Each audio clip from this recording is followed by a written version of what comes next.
Hi, this is Glenn Stencell, part of a web-based video presentation on stopping movie piracy. I guess the first thing this is an overview, give an idea of the concepts, what needs to be done, and how and why they can't seem to the industry can't get a solution right now. First thing is the solution to movie piracy is actually a combination of various technologies, processes, techniques, and controls. And they all need to be put together at the right time, the right place, by the right people to make it work. Okay? And the best analogy I can make to that is like baking a cake. It's not just enough to know the ingredients. You gotta, flour, water, eggs. You gotta know the ratio of those ingredients. And then it's not just enough to know the ratio of the ingredients and what the ingredients are. You have to know the process. Well, once we mix it together, we bake it. Well, bake it at what temperature, for how long? Those things are kind of important too. And if you don't get it all right, the cake doesn't turn out very well. And for the solution to movie piracy, if you're not prepared to listen to the whole process and get the whole process right, the solution is not going to work out very well either. It's that important. That's a huge concept that must be understood. And unfortunately, that's where things are going off. One person wants nothing to do with technology. Another group just wants to deal with legal issues, and they can't get it all together. Okay?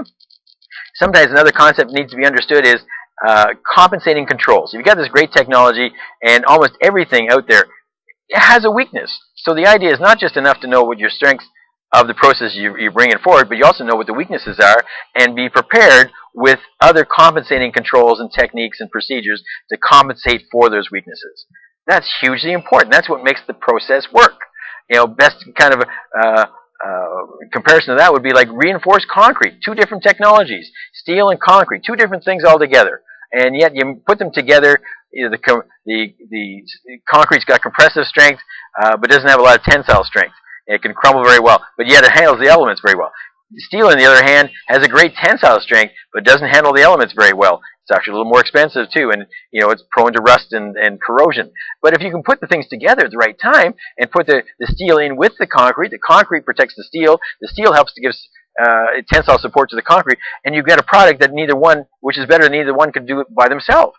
And that's what makes reinforced concrete so good. So a solution to movie piracy, you've got to be prepared to know all of the processes together and how one helps to support and compensate for the weaknesses of the other. That's hugely important. And I guess the third issue is you need to talk to somebody who values intellectual property. Now here's where, with my experience already, it's not, hasn't been pleasant, but, it's unfortunate. But it really is a situation, if you go to the Motion Picture Association of America, which has the context, which could make things work, but they're so focused just on the legal issues, they just want to lobby governments and force PIPA and SOPA, and that's where they're focused on. And if you mention technology, they have no interest in anything. They want to send you to another organization called Movie Labs. Now, Movie Labs, on the other hand, is a situation they're only interested in technology. Other issues, it's not their bag. They're scientists. So when I try to explain these issues, neither one can really deal with this. Now, the unfortunate thing with Movie Labs is it doesn't even value intellectual property anyway. I know that from my own experience.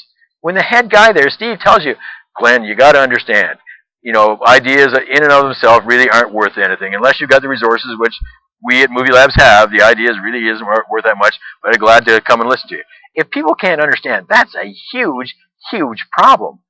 I mean, movies themselves are nothing but intellectual property. It's a combination of intellectual property from producers, writers, directors, actors. Everyone puts their own spin on things, and you get this product, and hopefully it's a very good movie. And that's a combination of intellectual property. What it's put on, whether it's film or in a digital matter, doesn't really matter. The combination is what's important.